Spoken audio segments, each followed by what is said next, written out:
Okay, welcome to Invite Sent. Thank you so much for being here.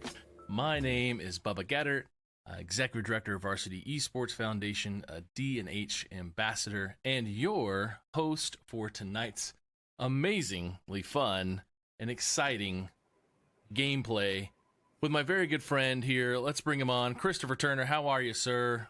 What's going on, Bubba? How you doing? Oh, we're gonna give you a round of applause here. Yeah, you can't hear it. You can't hear it. Maybe you can. I don't know. I can hear it. Okay, it worked. Well, awesome. I am so glad you're here. We're gonna play some Destiny, and I'm gonna ask you really tough questions while you're playing because because I find it that LinkedIn Live or anything LinkedIn is a lot of Zoom calls and or Google Meets or whatever, and it's good content, but we need a little more action to keep you engaged, right? What do you think? Man, to tell you the truth, we hadn't talked about this before we went live, but I had the same type of idea. I was just trying to figure out, one, when will I have time to do it? Two, if I did it, it would be cool.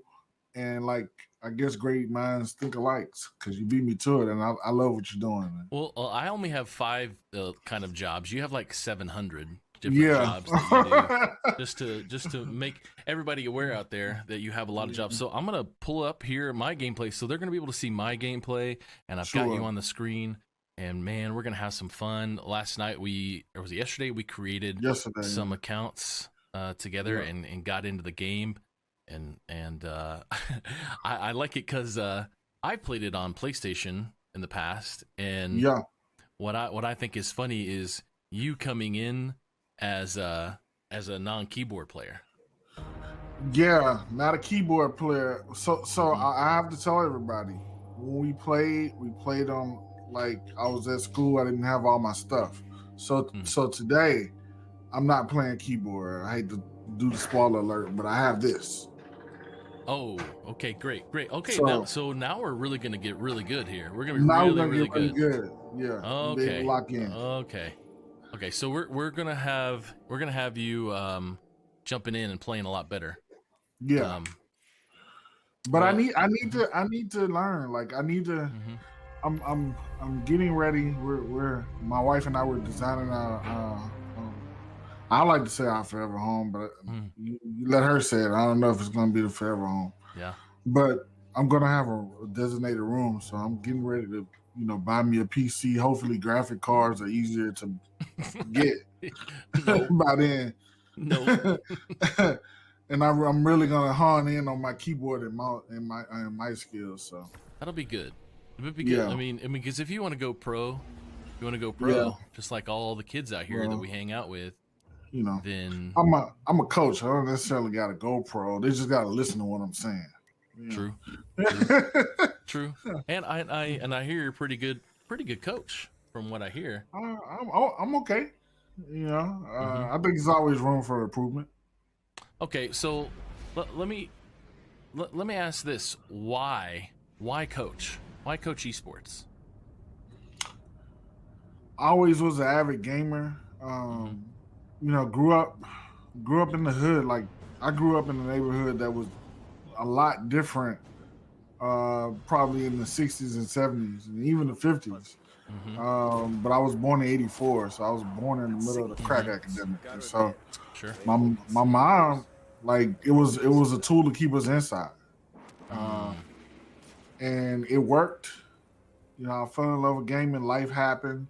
Yeah. Got out of gaming for a while, then went back in because of some of my students. And, I just saw all the career and college pathways, man. And I was like, I don't think nobody else is looking at it the way I'm looking at this thing. And I was wrong. You have people, just send me an invite.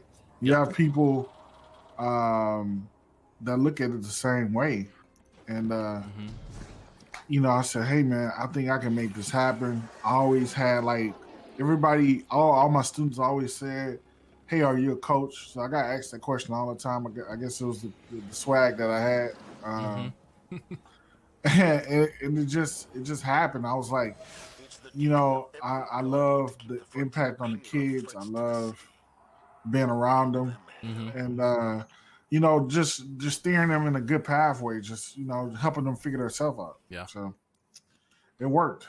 That's great. Well, I mean, you're obviously a pretty big deal in the esport and coaching world. So, that's definitely true in the sense of all the people that you support. Well, hey, look here. You and I, look at that. We're both level 1. Look, and you got your controller. Let's see how much better. Let's see how much better you are. Let's go attack this dude over here. I got the dance moves. Let's see. Let's see him again. There we go. Oh, I don't even know how to do that. I don't even know. Okay, I'm gonna have to go into last night. I can tell you on the controller. Last night I was teaching you okay, hit C, and now I'm gonna have to go in and look myself. Oh yeah. So we're cooking some fools. Action. So we got this majorly. Oh, did you throw a grenade? Nice. Yeah. So, okay. So what happened? What happened really? And when it comes to finishing college and yourself, and where'd you go to college actually?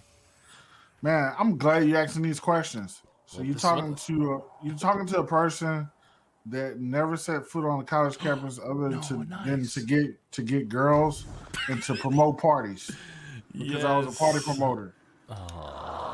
And so I'm glad you're asking these questions. Nobody never asked me what college I went to. Okay, so which college did you not go to then? I guess all of them. All of them. All of them. And people are like, well, how did you get an education? Mm-hmm. Well, I was a visual artist, well known. And I went back to my high school to donate artwork, start volunteering. And after that, pretty much got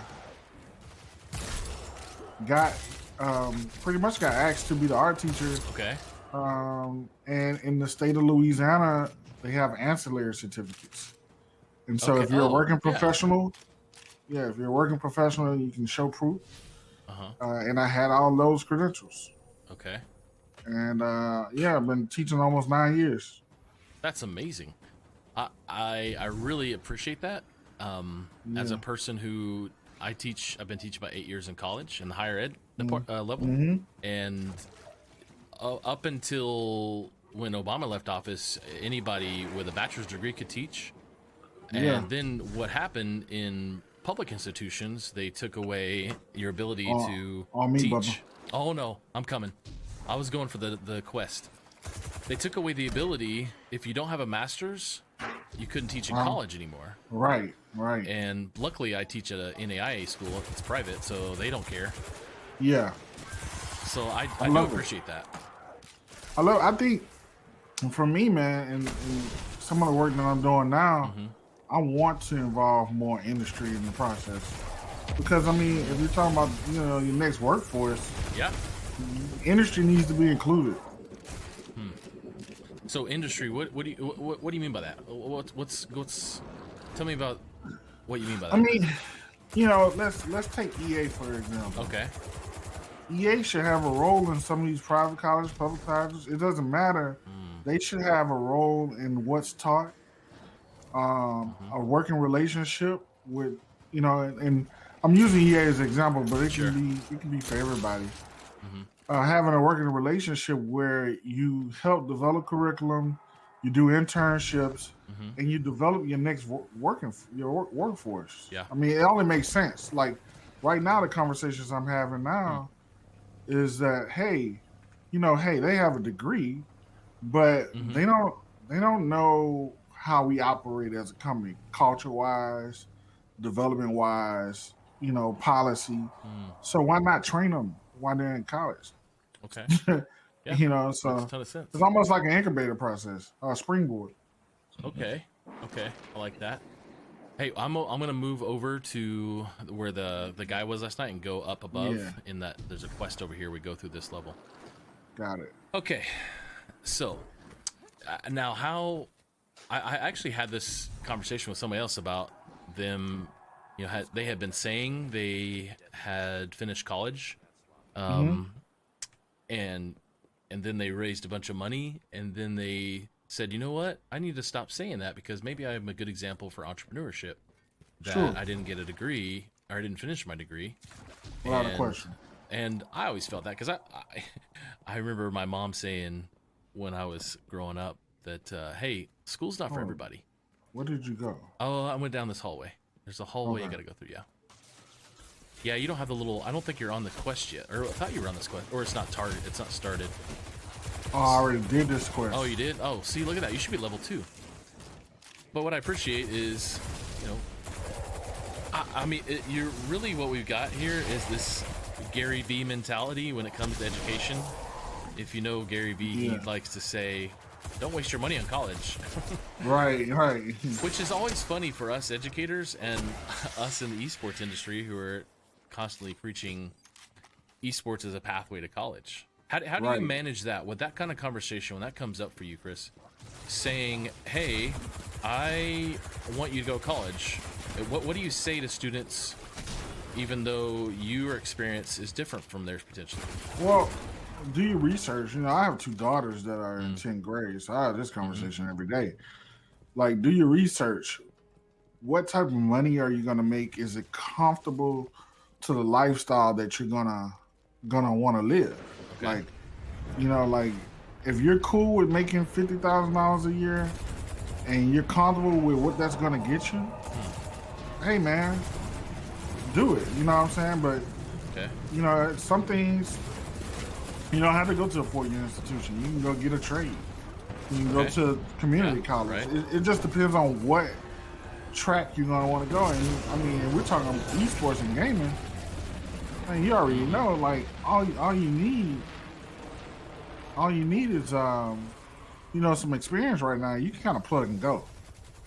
Okay. You know, and make a decent living. So it just depends on the person.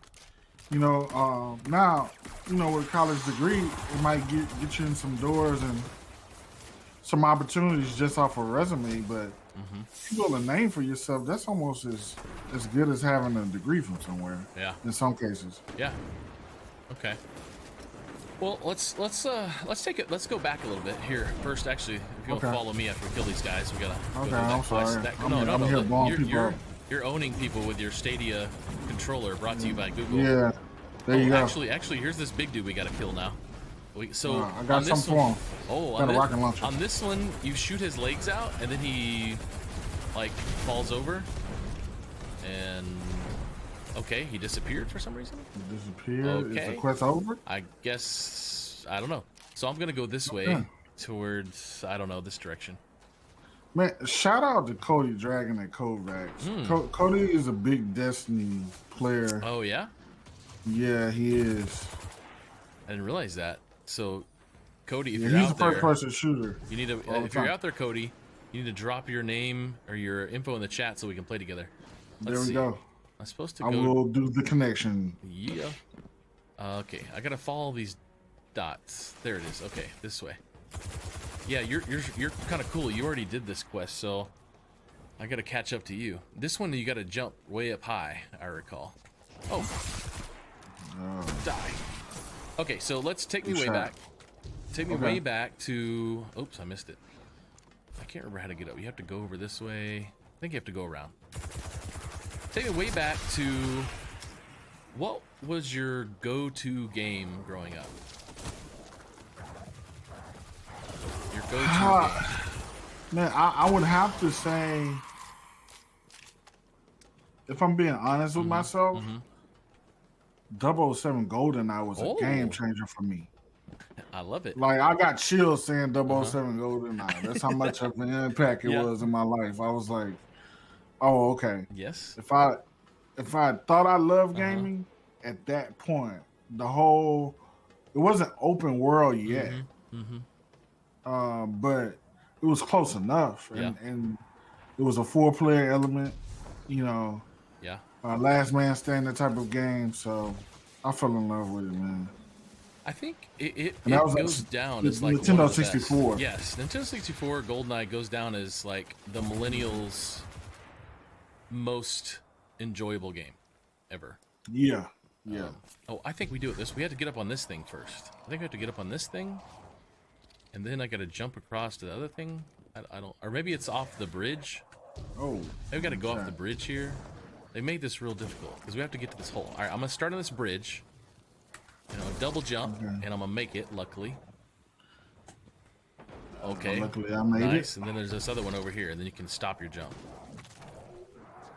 Yeah. Ooh, yeah. And then hit space or hit jump again, and you fall easier. Yeah, there we go. Okay. All right, we're in. Okay. So your go-to game growing up was GoldenEye 007. Yeah. What? Yeah. Okay. Do you remember any of the guns? Do you remember the actions? The golden gun. I mean, golden gun game? that was the one hit kill. Yeah, had the AK-47. Man, I can't remember any other guns, but it was that, and I have to say, what was it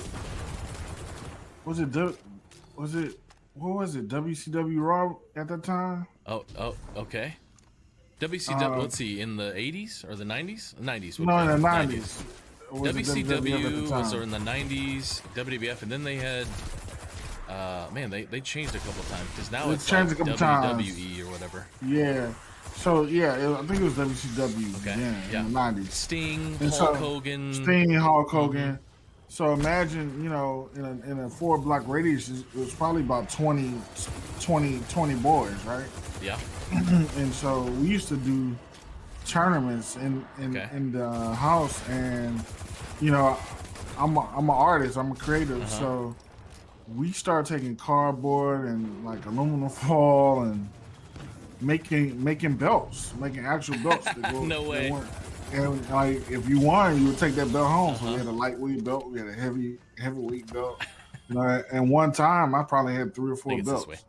You had 3 or 4 different. Yeah, different like lightweight. Like Rey Mysterio was like the lightweight title. Rey Mysterio, yeah. I had take his mask Stone off. Cold. Yeah, Stone Cold was like my heavyweight guy. It was like a bunch of them. Yeah. Wow. So it was cool. You were in your neighborhood. You guys were all playing, and you were playing GoldenEye, and you were also. Did you do any backyard wrestling? Let me just ask the question that's in everybody's mind. Yes, I'm in the South, so it wasn't backyard wrestling. It was we did it in a ditch. We didn't have any proper drainage, so we had ditches. So where was this? Was this in Louisiana? This was in Louisiana, yeah. Nice. That hot, humid Louisiana with no water in the ditch. No water in the ditch. We used to go down in the ditch, and that was it, man. And we got fussed at quite often. I really enjoy going into the dry ditches in Oklahoma and just playing and getting lost. Just so much fun. Just like I was in trouble every single night. Like, where is he? My parents are always looking for me. Oh no, I'll respawn in 3 seconds here. Yeah, I remember those days. Okay, so 007 was your go-to game. Now take me back, maybe even further. What was the first game you think you ever played? Any ideas there? It was Atari for sure. Because I have an older brother that's 7 years older than me. Shout out to Jamil. Definitely Atari, and I definitely snuck and played his Atari. Yeah. I can't. I know we probably had like Galaxy and a few others. And then I really remember the Nintendo. Like I remember having the Olympic game and having the the Olympic game. Yeah, like running track and everything. Yeah, running track. I remember duck hunting. On the pad? I remember having a gun. Like on the big pad, yeah. Yeah, we had the big pad. We had the gun. We had Mario and Duck Hunter on the same. Oh, okay, all right. Did you get rocked? Cool. I didn't. Yeah, no, I rocked it. I just picked up another gun. Actually, what did I get? I got a hand cannon. You know what? I might start playing this with you more often offline. Like off the show. You might go and hit F. I might go into your armor and see what you got to upgrade. I just found a whole bunch of stuff in my armor. Okay. There we go. I'm gonna change to a handgun and a scout rifle. I don't know what this does. Okay, it's pulse kite. Oh. I feel like I'm getting attacked. I'll see if I can play it offline. Yeah, right. I tried. No time for that because you have 7 jobs. Oh, just 6 less jobs than you. Yes. Right. Oh, I got sniped from the roof. Okay, so hello, where are you? You had Atari. Oh, that's okay. I'll respawn. You had Atari. You had Nintendo. Let's see. Nintendo for me, I remember playing. Yeah, because. Yeah. Not to cut you off. Go ahead. No. I'm just trying to think of things I played, but you go ahead. No, because we didn't have to get Sega Genesis because my next door neighbor, my childhood best friend, Kevin had Sega. He was a big Sega fan, so we wanted to play like Sonic the Hedgehog or anything else that came on that console. I can't remember because I was a Nintendo guy. Right. Like we went over there for a brief second, and then it was like game on because we were the Nintendo house. And then the thing I appreciated too, even though we were in the hood, I was one of the only families that had dad and mom in the house for a good while. Oh, really? Okay. So I didn't realize that until I got older. So we were the hangout house because, we had more accessibility because we had a 2-parent household. There's two salaries people. Yeah. So okay, that makes sense. It stretched a little further than the normal family in our neighborhood. So let's how'd that make you feel? You were saying that, how'd that make you feel? What was going through your mind as a kid growing up?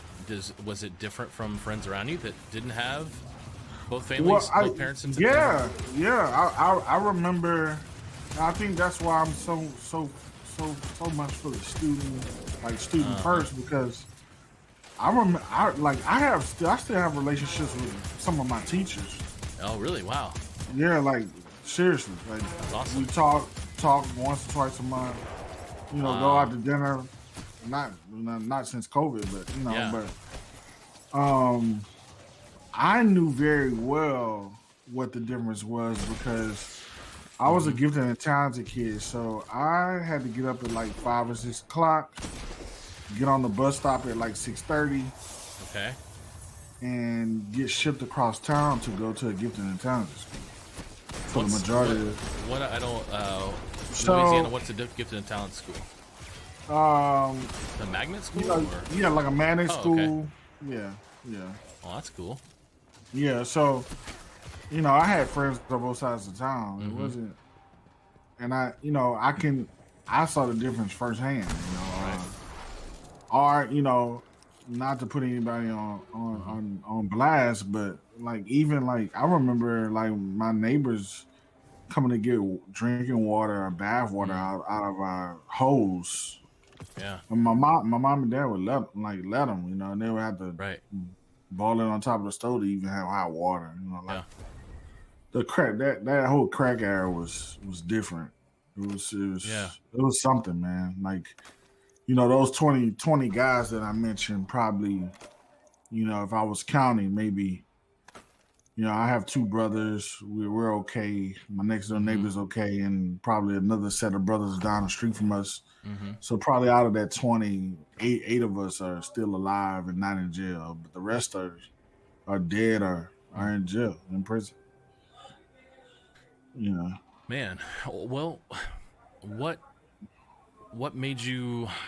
I mean, how did you get out of that? How did you get out of that lifestyle? I mean, I will say it is not too much of ignorant. I myself grew up inner city with parents as well. Sure, but I'm happy to be out of there when a lot of my friends didn't get out of there. Yeah, they're stuck when working jobs and trying to make ends meet. Yeah. What was kind of the first step for you really to get out of there and do something different? Well, one, I feared my mom. You feared your mom. Okay. I feared my mom. That's number one. It was a good fear. My mom was like best friend in the world. Don't let my wife hear that. But she's really great. I love her to death. So that was one. 2, my dad did not graduate high school, but was a cement finisher.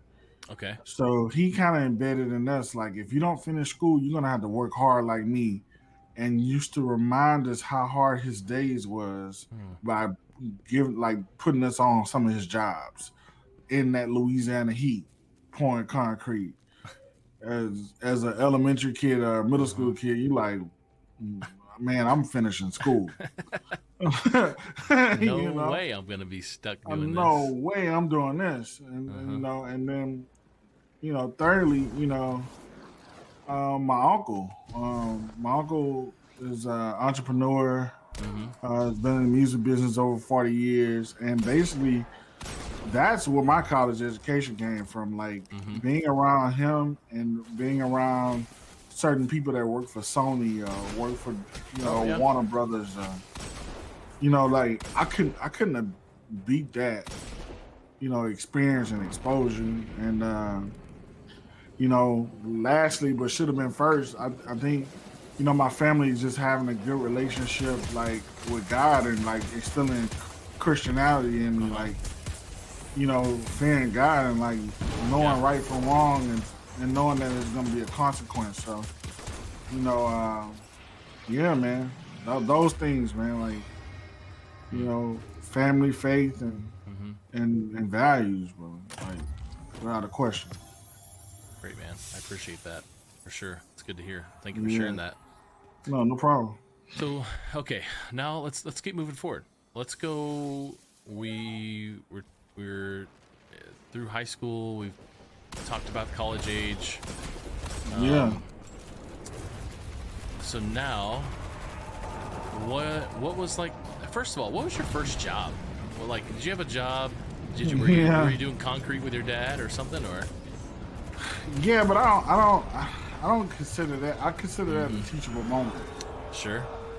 And not like a paycheck job? Nah, it's not a paycheck job. So, my first job was Winn-Dixie, a grocery store. Okay. I don't know. Yeah, I've heard of it. Yeah, lied on my application. This is bad. I'm about to tell on myself. Lied on my application. Here we go. Yeah, I lied on my application. I put down that I was 16 and I was really 15. And they didn't fact check anything. I put down that I was born in 83 instead of 84. And they hired me. And that was it. So were you a grocery bagger? I was a stock boy. Then I moved. Even back then, I had a little swag about myself. And they made me like second in charge over the dairy department. Second in charge. So you got to spend a lot of time in the fridge in the back. In the fridge in the back. But it was laid back though. Like the only thing that I really touched a lot was milk and cheese. Right. And eggs. Other than that, it wasn't a lot to restock. I was getting paid a little bit more and managing less. So I was like, I like this management thing. I too enjoyed the grocery store job when I was, I don't know, 15, 16 something. The best experience I ever had there was I was taking groceries out for people, like it was the place where tips. Tips. Getting little tips, getting I did that here and there. Yeah. And this, I don't know if I've told this story to you before, but so this lady, just real sweet, big old black lady. She had her groceries. She said, let's go out to take the groceries out to her car. And so we got there with the cart, and we got there with our car. And I said, okay, do you want to put these in the back seat or in the trunk? And so she says, oh, let's put in the trunk. And the most funniest thing I ever heard her say, and ever heard somebody say, really, and just experiencing this in person, was she opened up the trunk lid and she just laughs and says, oh shoot, I got too much junk in my trunk. Yeah. And she's a big lady too, so it was very fun. And then she laughed at herself saying that. Yeah. And it was just a great experience, just to relive that when I was 16. Hey, get behind the shield. Oh, you got a shield. Is that what your alt is? Yeah. Oh, that's cool. Okay. Oh, it's gone.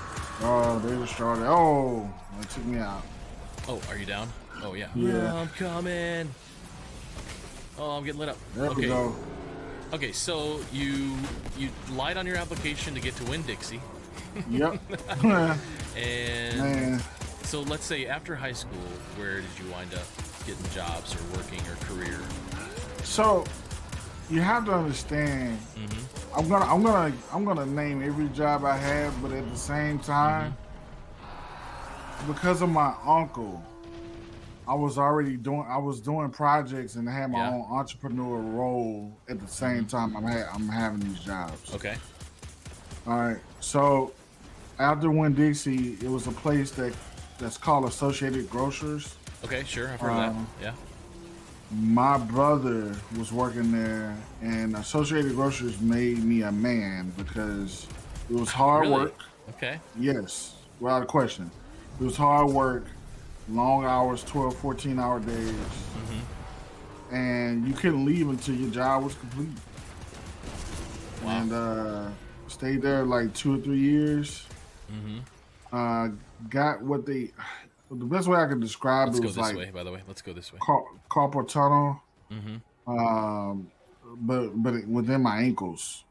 Interesting. So I couldn't stand up for long periods of time. Huh. Katrina happened. Right. Okay. This is 03 then, right? Is that 03? Yeah. No, 03 was the year I graduated high school. So this is maybe like 05. Okay. 05.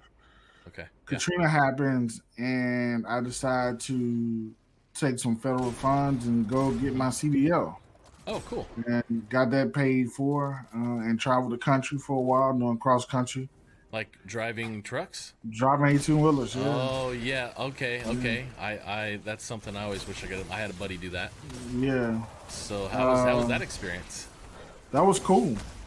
Just chilling, listening to music, rolling. Yeah. Got a good relationship with God, I would say. You have a lot of time to think. I like that. And pray and read, man. Like really. And in the midst of that, I also had my daughter in 05. Okay. My older daughter. And end up moving back home probably after 2 years of being on the road. Yeah. And came back and raised my daughter and drove trucks for a long time until getting into education. Now, between all that, a lot of stuff happened. Party promoter, concert promoter, festival producer. To this day, my uncle and I, we produce the Mardi Gras, the Baton Rouge Mardi Gras Festival. Who did you say? My uncle. Oh, your uncle, Henry Turner Jr. But we produced the Baton Rouge Mardi Gras Festival, the Soul Food Festival here in Baton Rouge, and we do a Henry Turner Jr. Day. And Wow. Okay. And so this is in 05? Well, 05 and up, graphic design career within that. Okay. Visual artist career, Art by Christopher Turner was launched in like 09. Right. And then, I got to get credit for my wife in launching that. Well, not launching, but influencing that. That's really what wives are really great for. That one of the 5,000 things they're great for is that right there. I mean, I think I was just stuck in like day-to-day work, not being like, people have to understand that I'm a creative. And so as long as I'm creating something, I'm fine. It doesn't necessarily have to be visual art. And so she was like, Chris, what do you do for you time? And I'm like, well, I know how to paint. And she was like, what? Paint what? Because she had no clue. Oh, yeah? And she was like, what are you talking about? Like paint houses or something? I'm like, no, like I'm a visual artist, like seriously, like that's my God-given gift. Wow. And for our engagement party, she bought me canvas and paint. Nice. Yeah. So where did that learning that medium come from? How did it's that just a start? God-given gift that came with the video games. Like I was like, hey, Mario looks cool. I can do that. and then I would put Mario on paper. Yeah. Like no formal training. Yeah. Yeah. That's so cool. And then from there, yeah. So she bought that for me for a engagement present. Yeah. I was involved with an Anthony Hamilton concert in Baton Rouge, and I went to give him a fleur de lis painting. Okay. That's known in Louisiana. Yeah, and fleur de lis. Yeah, and so, I damaged hard. myself. Yeah, that can so, happen. Fleur de lis painting. Yeah, went to Alabama that night in an 18-wheeler, came back. Somebody kind of drove in front of me and caused me to flip my truck over. What? And, your 18-wheeler? Yeah, and I went through the front window of the 18-wheeler, probably about 100 feet or so. Came out with like 2 scratches on my back. Oh. And really started praying, asking God, like, what's my purpose? Jeez. And so out of that, Art by Christopher Turner was born, man. And wow. Not saying that I never got back in a truck, but I feel like he had to put me in a position where I couldn't do anything but lean on my gift. And so that's how Art by Christopher Turner was born. And so live paintings at Final Four and weddings and Bayou Classic and LSU games and paintings of athletes like Final Four. Is that what you mean? Of like scenery or whatever the occasion is. I do a lot of weddings. Yeah, at the height of Art by Christopher Turner, I was doing maybe like 80 events a year. What? Yeah, that's incredible. Now you were painting there, or you were painting painting there, like on site. That's so. You have video of this? Oh yeah. Go to artbychristopherturner.com. Right. artbychristopherturner.com. Yeah, check it out. There you go. Shameless plug. But and doing that while teaching, teaching art. So my whole being was around visual art and being creative and helping youth and I don't know how we end up going down that timeline. But yeah, that's so cool. So you're doing art. You're doing 80 events a year. You started Christopher Art by Christopher Turner. Now, I feel like something in the sense of school or video games is coming. How did the path to become an educator happen? I just feel like that was like God's purpose again. Is like I need you here and I need you to be a teacher. I never wanted to be a teacher. Like when I took the teaching job, I was in downtown Baton Rouge developing buildings, and I had an art gallery called the Crush Gallery. Like I didn't. So cool. I was on my entrepreneur thing. And so like me going to the classroom was like, I guess this is cool. Let me see what this turns out to, because I really enjoy engaging with you.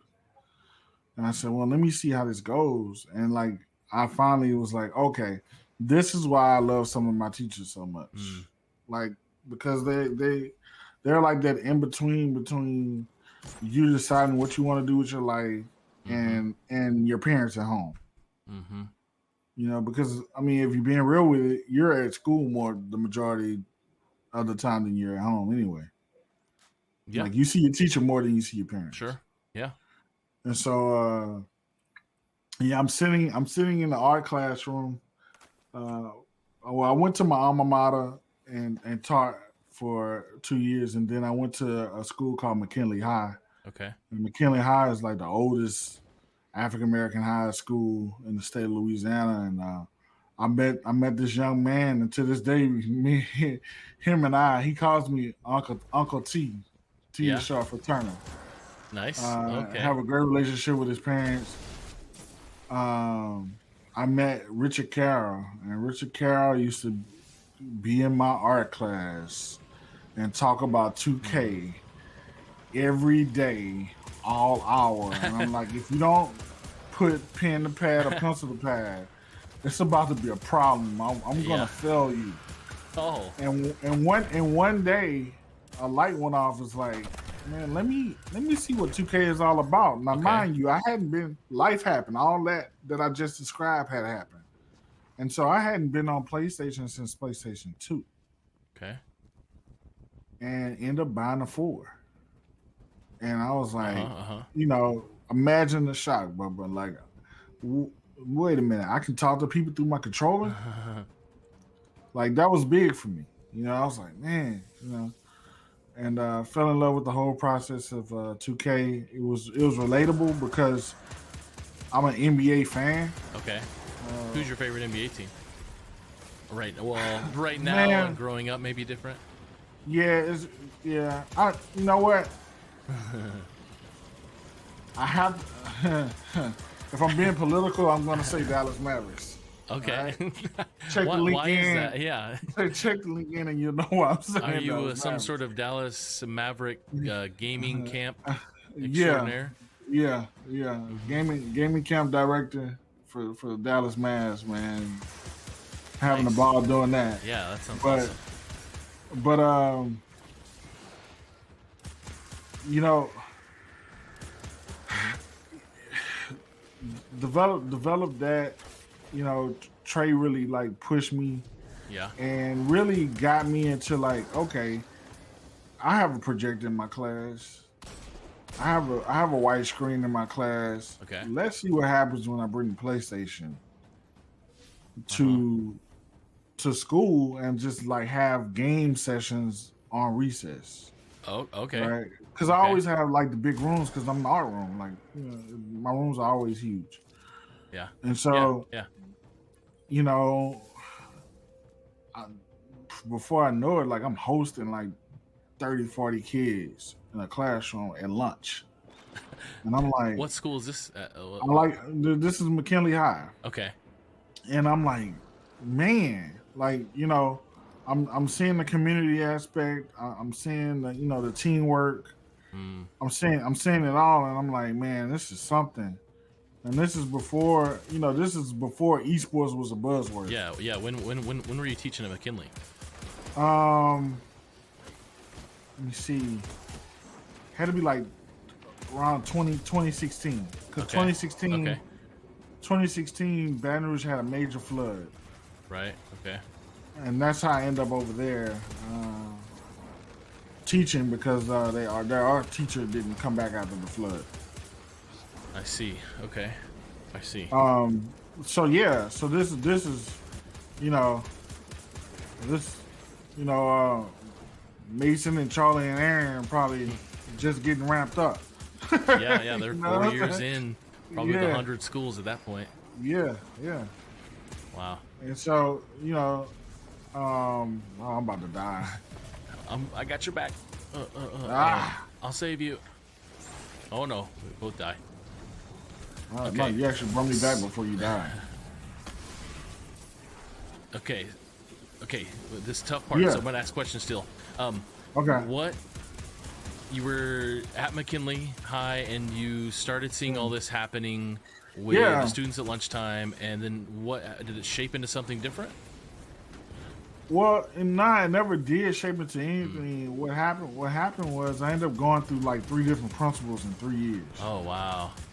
Okay, so that must have been tough. And it was tough. Yeah. And like I have, you know, you got to remember I have a graphic design background too. So, you know, I have a McKinley Esports logo on my computer right now. No way. That never saw the light of day. But I had the idea. That's like that's where the foundation came from. And so I started researching like high school esports league, you know, and seeing like, you know, the beginnings of it. And I was like, man, how can I get my kids involved in this from that standpoint? And man, this is tough. This is tough. There's guys everywhere. They just keep. I'm trying to find another place to go fight. Maybe they're not respawning everywhere. Yeah, they're just constantly respawning. Maybe we gotta kill like a boss or something. But yeah, never happened because of that. My first principal was Mr. Brister, my director and principal now. Yeah. And he went to the laboratory school I'm at now. Yeah. So I did 2 years separated from him. And then, you know, I've told this story before, but like, you know, when I got to the lab school, it wasn't like a 1,500 person school or 2,000 person school. Yeah. Like McKinley was. It was only 350. And I was like, I remember going to him that summer because I spent the whole summer at Southern Lab the first year, just trying to prep my art room. Okay. Because I wanted it a certain way. But anyway, sure. It's just me being creative again. Yeah, that happens. And I go to him over the summer. I'm down. Go to him over the summer and pretty much was like, look, you know, I want to start an esports club. And he was like, cool, man. You know, just start the club up. What's esports? And I'm like, nah. I'm like, look, this is what esports is. You know, he's an avid gamer. But he didn't really get what esports was. And I started showing him, like, the college to career pathways. Like, if kids are playing these games, they're interested in one of these things within the ecosystem. Yeah. He kind of got that and, you know, ended up bringing LSU in and explaining what esports was. And then we went to Arlington to a K-12 conference at the esports arena. Yeah, yeah. And you went all the way over Texas from Louisiana? Yeah. I told him, I was like, look, I'll pay for everything. Oh, wow. And I was like, he was like, well, at least let me drive my truck. I'm like, all right, that's cool. But we're going. Just ask your wife, is it okay? Can we go this weekend? Nice. You know? And yeah, man, the rest is history. Like, he didn't, you know, my blessing within Mr. Brister is like he didn't micromanage me. He understood the overall hierarchy of what I was trying to do, and he got out the way. And I don't know if it would have been. I don't know if it would have came across the same in McKinney. Yeah, sure. You know, how far are those schools apart from each other? Probably 20 miles. Okay. Maybe. Okay. Yeah, McKinney's like on the south side of town, and Southern Lab is on the north side of town. So you're then looking into starting, and you went and did some really cool stuff at the esports arena. What year did you go to the esports arena to check it out? That was 3 school years ago. So 19 or 18? 2019. Okay. 2019. Yeah. Man, okay, 2019. So then I think I met you in late 2019, early 2020. Yeah. Probably 2019. Probably 2019. I remember my first conversation with Charlie. Oh, really? HSL? Yeah, like, I remember talking to Charlie and was like, yo, I want to do this, but your website is daunting. It's a lot of information here. What's the first steps? And he kind of, I think he might have led me to you, and then led me to like, you know, like a PDF file that I think you might have created. Oh yeah. Oh. Like how to start an esports club or something like that. Maybe I had some input. Maybe. Yeah. But anyway. Yeah. So yeah, and we met around the same time. So then you started an esports club at Southern Lab for high school students. Sure. And so that was going on. When did you move on into different age levels at that school or any other schools with the esports club? It probably was year 2. But it gets kind of cloudy because of COVID. Sure.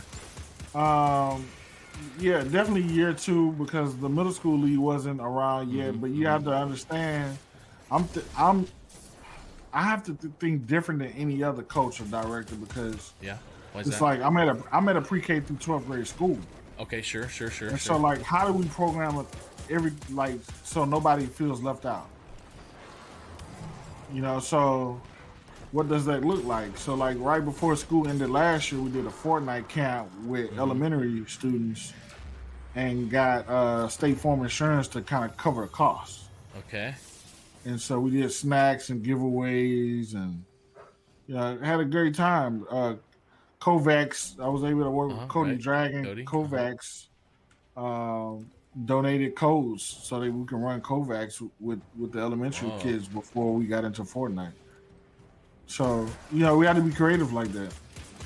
Yeah. So this was with K-12. So I mean, Troy, right? He was an 8th grader when he first won a national championship, right? So he played up. Yeah. Which is that's another thing. That's another great thing. Like being in that position, Troy was in 8th grade, but he was 13. Oh, okay. So I'm like, hey, you can play varsity, bro. Let's go. Like you have the skill set. I know you do. Let's go. Yeah. And so that's how we got Troy involved, man. But Troy also came with mom and dad and sister and brothers. Nice. Family affair. Okay. Family affair with Troy. Yeah. So that was HSCL. You were playing. You had NBA 2K. Did you have other students playing in different games or different seasons? Yeah, like I had a senior, Timotheus, right before Troy that went to the finals that nobody really talks about because Troy was like the breakout student, but Timotheus was like introvert. Okay. Didn't say too much. Had to like beg him to do interviews with local news stations. Wow. And like really came out of his shell. And to be honest, I've never said this on record, but I'm gonna go ahead and say this. He should have been my first champion. Really? Yes. Oh. It was a rules thing that I didn't know about. That the rule back then in 2K for a high school esports league was you could not play with the same team when it came down to the finals, and whoever had the highest NBA rank, team? Whoever had the highest rank got to choose the team. So he lost by one game playing with somebody that also picked the Lakers that year. Oh yeah. Wow. And if I would have did a deep dive on rules, I would have been able to say, "Hey, nah, you're not picking the Lakers, bro. We got the Lakers." That was NBA 2K19. Yeah. Yeah. Lakers. Yeah. Big. So we have a runner-up trophy, but that should have been a national championship. Wow. Yeah. Okay. And go ahead. So now we've got your NHSCL. You're doing stuff in MSCL yet? No, that's in the fall of 2020. Yeah, it's fall of 2020. When did the college opportunity start coming to life, or how what was that story? What happened there? That was me. Well, it was Mr. Bristol and myself just having random conversations in his office, taking up the majority of his time talking about esports, which I know he has other pressing things to do. But he was entertaining my thought process, and he said, "Hey, you should just go ahead and run Southern Esports." Was there anything going on there already with the college? No, it was just it was just me paying attention to the industry and knowing. Yeah. This is before HBCU esports was a buzzword, because now even that was a buzz. Is a buzzword. Yeah. But just saying, hey, I don't know anybody else that's gonna do it. So let's put together a document. It was actually a Word doc that me and him worked on and presented it to the system president, and we sent it through Adobe DocuSign. Okay. And he said, "Let's see what happens." And I'm like, it's no way they're gonna. This was to the college. Yeah, it's no way they're Like the gonna give admin? me. Okay. Yeah, this is the president of the university, of the system itself, because we're on the HBCU that has a system too. Okay. But yeah, so I don't hear anything, and I'm praying about it, and I'm like, I don't know what's gonna happen with this, but if it's meant to be, it's meant to be. And like the paper comes through the email one day and it's signed, and it pretty much gives me my position title, authority to use the university's logos and stuff, likeness and logos, and that's all I needed. And, wow. and there's some more details in there that I'm not gonna. What was this under? Is this under a specific department at the college? No, that's another good question. Oh, okay. Questions that people in the college esports space want to know. Yeah, so now it's actually a student club that's underneath Southern Lab, and so I gotta explain how the system is. So on the Baton Rouge landmass, you have Southern University Laboratory School, which is the pre-K through 12th grade school. Okay. Then you have Southern University Baton Rouge, which is the undergraduate campus. That's on that landmass. Then you have Southern University Law Center. Okay, you have Southern University Agriculture Center, and that's on the Baton Rouge landmass. And then you have SUNO, which is Southern University New Orleans. That's our New Orleans campus. That's a 4-year college too. And then you have SUSLA, Southern University Shreveport, and that's a 2-year college in Shreveport, Louisiana, which is in North Louisiana. Okay. And so, and you do something at the college. You do something at the law school as well, don't you? Yes, I'm the coordinator for the Mixed Reality Virtual Innovation Gaming and Esports Institute. And so, our main focus is to. You laughing because I just switched roles real quick on you. Our main focus there is to focus on underserved communities, and build curriculum, build relationships with industry, develop curriculum. I said develop curriculum already. Sure. Research, entrepreneur opportunities, and really serve the community and build the ecosystem to support the industry of all what I said, and everybody's calling that the metaverse now. That's the new buzzword. Right. That's the new sexy word, right? Yeah. So, to use the sexy word, I would say that program or that institute is to be the bridge to the metaverse from a educational standpoint, development standpoint, research, and everything in between. Whoa. And so, I just got destroyed. Going on? Did you die? Because I just died. No. I stood in a green circle, and I shouldn't have done that. No, obviously, don't do that. No. Stay away from the green circle, bubble, when it's wrong. I mean, this is how I play a lot of games. Oh, cool. Look at this shiny thing. What is this?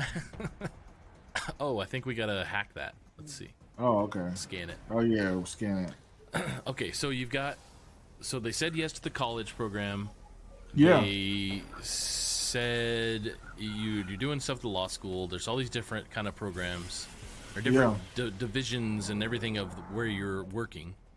Mm-hmm. Okay, so now we have you running a college esports program. Yeah. Okay, how successful and how is that going? How's that going? Successful. Number 3 Madden player in the region. Runner-up Rocket League team in the SWAT conference, which is the conference that we're in. Have roughly. So Discord didn't go off completely successful the first year like I thought, but like right now I think we're probably around 50. Okay. And we use GroupMe a lot, so we're like around 150 in GroupMe. Okay. Wow. At the college. Yeah, at the college. Yeah. Wow. Yeah. I don't know when I sleep, but it's all good. That's always the question everybody has for you. When do you sleep? Yeah, I sleep though. Like seriously. Like anything past 10 o'clock, I'm shutting it down. That's good. It's a good healthy choice. Yeah, but yeah, I'm still trying to develop teams. You know, it's kind of hard, you know, because African Americans are more console players than PC. Okay. And so I would love to have like Overwatch or, you know, CS:GO or something like that. Those type of teams, but it's just the accessibility. You know, you gotta remember too. I'm always transparent. You know, the university hasn't wrote a check to the program yet. Everything that you see is pretty much fundraising out of my pocket, or somebody else cutting a check or doing an in-kind sponsorship. And so, you know, we're trying to formalize some stuff right now. And the Law Center has been really active in the space. Like our esports room that's going to be on the college, on the undergraduates campus in the union, it's going to be done by the Law Center. And we're going through plans right now. We have some announcements coming on that. Oh, nice. So, okay. Yeah. And so, I'm going to pull off this tier one esports room at a HBCU. We're gonna do it, and I can't wait. And I'm talking about hopefully second semester. Okay. So you're gonna see it this year. So I didn't actually realize that Southern Law or Southern University and A&M Baton Rouge. I don't know if I said that right. Yeah. I didn't realize it was HBCU. Oh yeah. That's so cool. Yeah, and like I said, it's the only HBCU that's a system. So a system, as in you've got the pipeline for younger ages to come in. Got the pipeline, have multiple campuses, and you know, we answer to an overall board and a system president. Okay. Everybody else is like one campus. Okay. Like our campus in Suno has a different president, has a different logo. They're the Knights. They're not even Jaguars. Oh, okay. Yeah. So, but we're still part of the same system, though. Yeah. Wow. Okay. Well, these are great bits of information. I had no idea. It's really good. Yeah. So I have an esports counterpart in Suno. Okay. Really? That Mr. Matthews, he's actually in the rec department at Suno. Okay, so that's under the rec department at the college? Yeah, at that college? Southern University Suno. And then yours is not under a certain department, or you? It's not. It's the club is over. You know, I'm director and head esports coach of it, but it's the student club is ran underneath the laboratory school. Okay. And so it's not really departmentalized yet. I'm pushing for that. Okay, that's good. That's good. Yeah. That is what I hear across the country. I mean, Connor says this. He says esports should have its own department in colleges. It should. It should. That way, it can really be not have to be under IT department or engineering or student life or and to be true and to be truthful, you know, I'm not against anybody, because it you know, I'm appreciative of where I am with my program, because I'll be honest and say athletics, our student affairs didn't want esports. Yeah. And so and it's from the standpoint of they didn't understand it. Sure. And so that's okay. That's fine. Like, that's great. Just let me build this thing out for you. Yeah. I mean, put the expert in charge, like Chris Turner, who knows what's up. Yeah. I mean, and my thing is I'm in a different scenario where, you know, I am a part of the system, and kind of like the Texas system in Dallas, like, you know, all of those campuses have esports clubs and departments. Okay. I'm in the same scenario when it comes down to HBCU, and luckily those three land masses are in the three biggest cities in the state of Louisiana. And we have a reach beyond. We have a regional reach beyond. I can say national reach beyond those 3 landmasses. Mm-hmm. But I want opportunities for esports and developing the next pipeline of talent. And I'm not just talking about the gamers, Mm-hmm. but the next pipeline of talent on all 3 campuses. Yeah. That would be my overall goal. And then start to actually service the high schools and middle schools within the state and within the regional area, and, like to be hubs for the next 10 generation. Mm-hmm. Wow, I love that, man. Yeah. So let's finish up here with the game. I'm actually gonna it'll save where we are if I just hit like F11. Sure. And I exit the game. Man, a really, really, really fun information tonight that I didn't know. Plus, it was really fun as well to play games with you. A game that I haven't played much and you haven't played hardly at all. And being able to and maybe ask her. It's fun when you when you play with somebody and you're talking the whole time or just chatting. Yeah. That's what it definitely felt like. We haven't played games together yet before. Nah, that was the first. Mm-hmm. And I definitely am going to have to get something. You're going to have to teach me some Madden. You have to teach me some Madden someday. I got you. I enjoyed the most football game I ever played on a console was NCAA 2004. The summer of 2004. So it was the summer of my 4th year of college out of 10. And we played online poker that year as well. My buddy and I, we lived together out at Oklahoma State in Stillwater, Oklahoma. And I paid my whole summer's rent by playing online poker, and we played NCAA 04 all the time.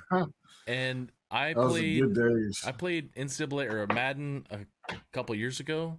Yeah. And I just can't keep up with the controls. It's a whole different world. It's a whole different world. I used to do on NCAA 04 was do like a Hail Mary, and then I would hot route the outside wideouts, and I have them cut in, and then I would just run the quarterback and then just try and lob a ball, and that's what I do over and over. You really need strategy now. You need to know football now. Okay, I'm gonna share this on your show. Please. I picked this up, and I'm planning for my new room. Like right now, I'm in a room in the house, but we're building. I'm not a LeBron James fan, but it was the coolest thing I ever saw in my life. Okay. All right, you ready? Yeah. All right. Hold it center. Okay. You got a Funko Pop of LeBron. And it's huge. That is a big one. Yeah. I saw it. I was like, I've never seen this before. I have to get it. That's about as big as my Harry Potter back. That's probably bigger than the Harry Potter I got. Next to my head, I have a big head, people. This is big. So this is actually going to go on the shelf. I'm going to do a shelf like Bubba one day. It's going to be on the shelf. I'm going to be redecorating in the next 2 weeks and doing some different production as well with some green screen and some tabletop stuff. So you'll see some different stuff. Cool. Yeah. I got a good tabletop guest for you. Like a tabletop gaming? I got a good tabletop guest for you, and you should play tabletop with him. I would love to, because I'm bringing in my friend from here in town. He created a board game, and he sold it, and me and my kids play it. And board games is kind of the fun thing, like all my friends from church, like all the couples do when their kids are playing or whatever, cards and stuff. But tabletop. Is there a certain game that you're thinking? Not a certain game, but I'll say it on air. His name is Corey Roseman, and I think he's. Corey, I don't want to say the wrong title for you. He might be. I don't know. He's high up, but the name of the company is Roll20. It's a platform It's a platform for board top games, but digital. It's an app. It's a cloud-based company. Yeah, you should look up Roll20 and look up Corey Roseman. Okay. Yeah, I will check that out. Yeah. Well, man, I had so much fun. Thanks for taking the invite when I sent the invite to come out and play. Sure.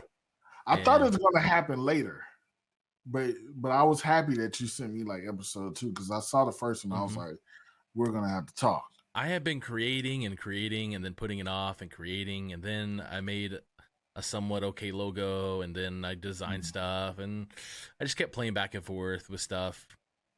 And I finally just said, you know what, I want to. As I started getting LinkedIn Live for streaming stuff with Stadia, that's why I was testing it a few weeks ago, and I just said, you know what, this is what I've been wanting to do for a long time. I feel as if we've probably talked about this before, about playing games and streaming. I don't know. It just always, I know there's a niche here of LinkedIn where people like this interview style, like this is a very different. If you see it on the stream, like these graphics are not LinkedIn normal.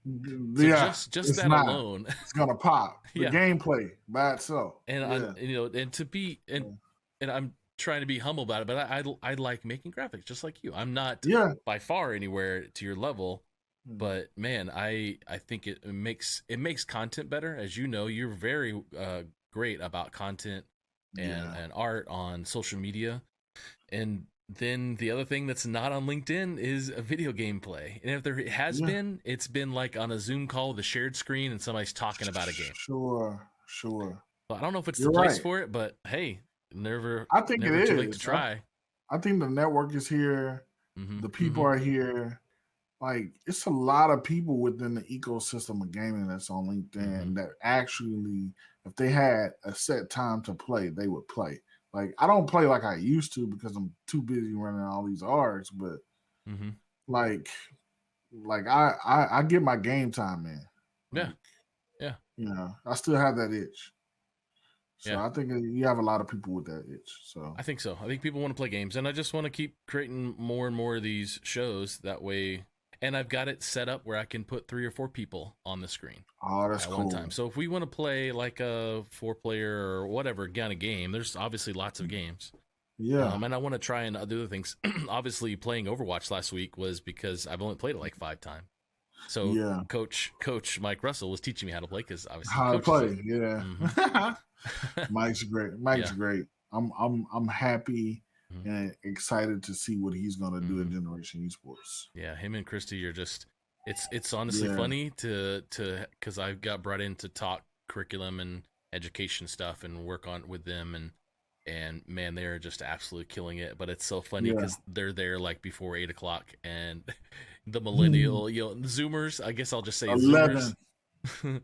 Yeah, 11 is like, oh yeah, I guess early. I'll eat breakfast by now. yeah. But I mean, startup, young ones, 20-year-olds, I get it. When a lot of the teachers and the players are on after 5 o'clock, so it makes sense because then they're up late. But it's just so funny because it's not a, you bring in a boomer to work there or something, and they're like, well, you guys aren't here 9 to 5. What's the deal here? yeah, exactly. So it's funny to go. It's funny to go up there and hang out with them every once in a while, and just to go up to the HSC offices. I've probably, in the past year and a half, I've been there probably 10 times. Right. And I usually go. We used to go a couple times a week and go hang out down there. But it is what it is. I understand. Yeah, I understand. Trust me. Well, awesome, man. I'm gonna let you have some last. I get to go to Red Robin here in a little bit, and no, we're not sponsored by Red Robin. It's my oldest. He turns 12 today. And he chose Red Robin, and we're going to watch Harry Potter 7 Part 1 tonight because he just finished the books. We're going to do that and watch that. Well, the book is so much better. The book is so much better. It is. We're all book nerds on that sense. Yeah. But the movies, for me, always watching a movie, I almost watch the movie and then read the book and realize, okay, that looks like Daniel Radcliffe, and I'm going to imagine him. And so, yeah. Well, I'm going to give you some last bit of advice. No, I want you to I don't want to give you advice. That's not. I want you to give some last bit of advice to the viewers out there, to coaches, to players, to esports professionals. What are some good nuggets of information you can leave us with, Mr. Christopher Turner? Get active.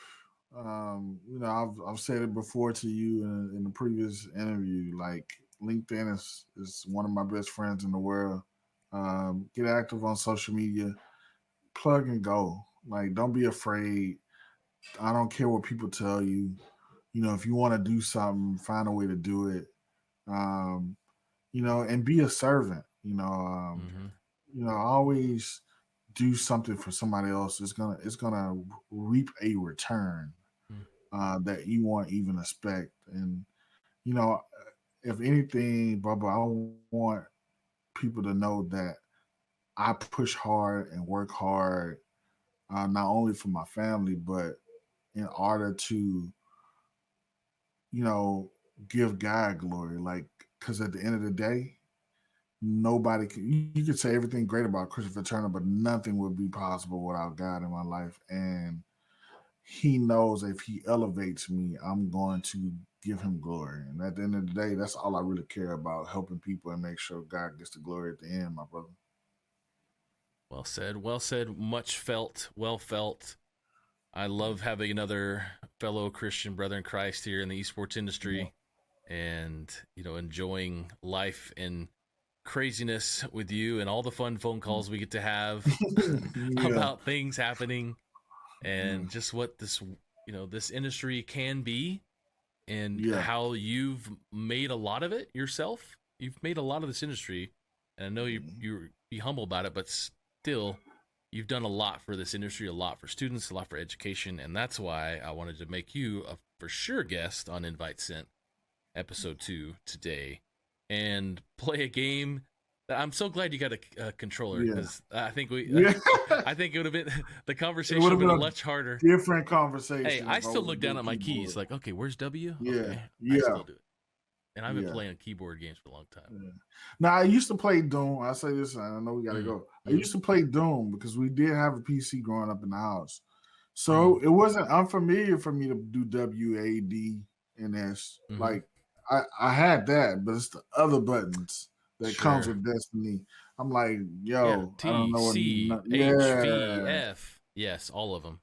I'm like, I got the shooting buttons down with the mouse, and I know how to move around, but where's the other buttons at? I have no clue. Long are the days of Nintendo 64 and shopping somebody with the melee or the shoot button when you didn't have the gun, and sneaking into the bathroom ceiling thing and going and man, the simple days of Jack and the Turtle. Jack and the Turtle. It's gone. What's never coming back? What is that? You know, on Mario, we used to put the turtle on the steps. Oh, is that what is that the term? I don't know that that's term. The term. I guess I've never called it a certain term. I've just said hit the turtle. Nah, and it kind of repeats. Yeah. Oh, yeah. You get all the extra points. That's Jack and the Turtle. Jack and the Turtle sounds like a really great way to finish this show, and closely to inappropriate as it can be. There we go. So, Christopher Turner, thank you so much. I'll catch up with you on the OBS Ninja here in a minute, and we'll chat before we go. But I'm going to sign off. Christopher Turner, you're amazing. I appreciate you, sir. I appreciate you too. I will see you next time. We will hang out soon. Maybe play some more games offline. Sure. All right, man. See you, bud. All right. Peace. Okay, well, thank you so much for watching tonight. We're going to have a real quick commercial for the High School Esports League, so check this out. Tell us what you have in store for the Empire. You mind holding on a sec? Yeah. Yo, Mike, so what you think? There's nothing more that we would like than to support all the high school players out there in esports, so we're in. All right, man, I'll tell the team. We're going to Dallas.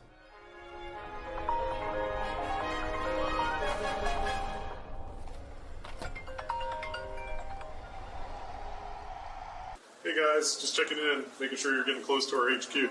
Yeah, no, we're actually just about to pull up. Oh man, that's perfect timing. I was just about to head down to the lobby. I'll see you there. All right, I'll see you in a sec. What's up, man? How you doing? Good. How are you? Good. You ready for this? Yeah, let's do it. Let's do it. Let's get out.